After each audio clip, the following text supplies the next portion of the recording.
Doctor आमर लियाकत हुसैन की अचानक मौत ने सारी दुनिया को हैरान कर दिया है। कोई इसको खुदकुशी का नाम दे रहा है, कोई सदमा दबाव का सबब मौत को करार दे रहा है और किसी का कहना है कि उनके कमरे में धुआं भरा हुआ था जिससे उनका दम घुट गया और मुलाजमन उन्हें बेहोशी की हालत में अस्पताल पहुंचाया मगर वो जाम पर ना हो सके। डॉक्टर आमर लियाकत हुसैन की मौत मुश्तबा हो चुकी है और इस हवाले से बड़ी पुरसरार किस्म की अभी से पेशगोइयाँ की जाने लगी हैं। डॉक्टर आमर लियाकत हुसैन सोशल मीडिया की एक मशहूर इस्लामी और सियासी शख्सियत थे मगर उनकी 18 साल लड़की दानिया शाह से, जो अब दानिया मलक बन चुकी हैं, उनसे शादी उनकी जिंदगी का रोग बन गई थी। शादी इसी साल हुई और शादी के चंद माह बाद ही दानिया शाह ने आमर लियाकत हुसैन पर संगीन इल्जामात लगा दिए कि डॉक्टर आमर लियाकत हुसैन तो नशा करता है और उसको गलत कामों पर लगाना चाहता था, जिसके बाद आमर लियाकत हुसैन मुतनाज़िया हो गए।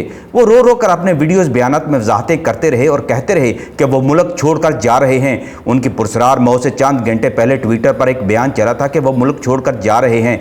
ये ट्वीट डॉक्टर आमर लियाकत हुसैन ने भी रीट्वीट किया था मगर चंद घंटों बाद ही उनकी मौत की खबर आ गई और जंगल की आग की तरह फैल गई। डॉक्टर आमर लियाकत मुल्क छोड़ने से पहले अपना एक आखिरी वीडियो बयान भी जारी करना चाहते थे और बहुत से इंकशाफात करना चाहते थे मगर उन्हें मौत ने मोहलत ना दी। अभी ये तस्दीक नहीं हो सकी कि उन्होंने अपना आखिरी बयान रिकॉर्ड कराया था या नहीं, और इसमें अगर रिकॉर्ड कराया था तो क्या कुछ था, ये तो तहकीकात से ही पता चलेगा कि दरअसल उनकी मौत का बड़ा सबब क्या था।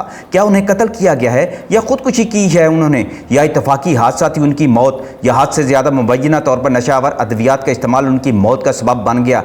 जैसा कि दानिया शाह बताया करती थी कि वो आइस के बगैर और नशे के बगैर जिंदा नहीं रह सकते थे। ताहम ये बात तय है कि डॉक्टर आमर लियाकत हुसैन की जिंदगी पाकिस्तान में उजीरन हो चुकी थी। उनकी चौथी या तीसरी बीवी दानिया शाह की जानिब से उनकी नंगी वीडियोस जारी किए जाने और उन पर केसेस किए जाने पर वो दिल बर्दाश्त हो चुके थे, जिससे उन पर नफ्सियाती और असाबी दबाव बहुत बढ़ चुका था और ये दबाव भी उनकी मौत का सबब बन सकता है। ताहम इस बारे तहकीकात से ही पता चलेगा कि उनकी मौत का असल सबब क्या है। डॉक्टर आमर लियाकत हुसैन के मुलाजमों के मुताबिक सुबह के वक्त उनकी तबीयत खराब हो गई थी और वो बेहोश हो गए थे। उन्हें अस्पताल लेकर गए तो डॉक्टरों ने उनकी मौत की तस्दीक कर दी। मुलाजमों ने कहा कि आमर लियाकत की तबीयत रात को खराब हुई तो उन्हें अस्पताल ले जाने के लिए कहा गया, ताहम उन्होंने मना कर दिया था। उधर छिपा तर्जमान के मुताबिक आमर लियाकत हुसैन के घर में मुर्दा पाए जाने के बाद उनको अस्पताल भी ले जाने की कोशिश की गई। तर्जमान छिपा ने तस्दीक की कि आमर लियाकत हुसैन को तबीयत नासाज होने के बायस घर से एम्बुलेंस के जरिए आगा खां अस्पताल मुंतकिल किया गया था मगर वो जामबर ना हो सके। निजी टीवी ARY न्यूज के मुताबिक घर के मुलाजिम का कहना है कि जनरेटर आमर लियाकत के कमरे में मौजूद था।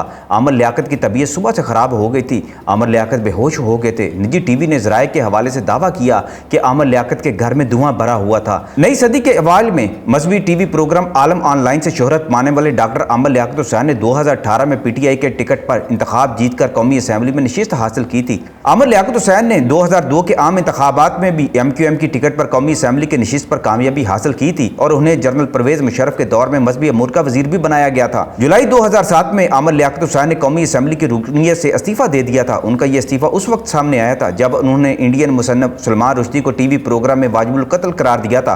अगले साल यानी 2008 में MQM ने आमर लियाकत हुसैन को पार्टी से निकालने का ऐलान कर दिया था। डॉक्टर आमर लियाकत हुसैन ने एक तवील अरसे तक सियासत से किनारा कशी इख्तियार की और अपनी सारी तवज्जो मीडिया पर लगाए रखी। 2016 में MQM के सरबराह अल्ताफ हुसैन की मुतनाज़िया तकरीर से चंद रोज कबल वो दोबारा सरगर्म हो गए थे। PTI के रुकने असम्बली मुंतखब होने के बाद अपने मुतनाज़िया बयानात और शादियों के झगड़ों ने बिलाखिर उन्हें मौत के मुंह में पहुंचा दिया।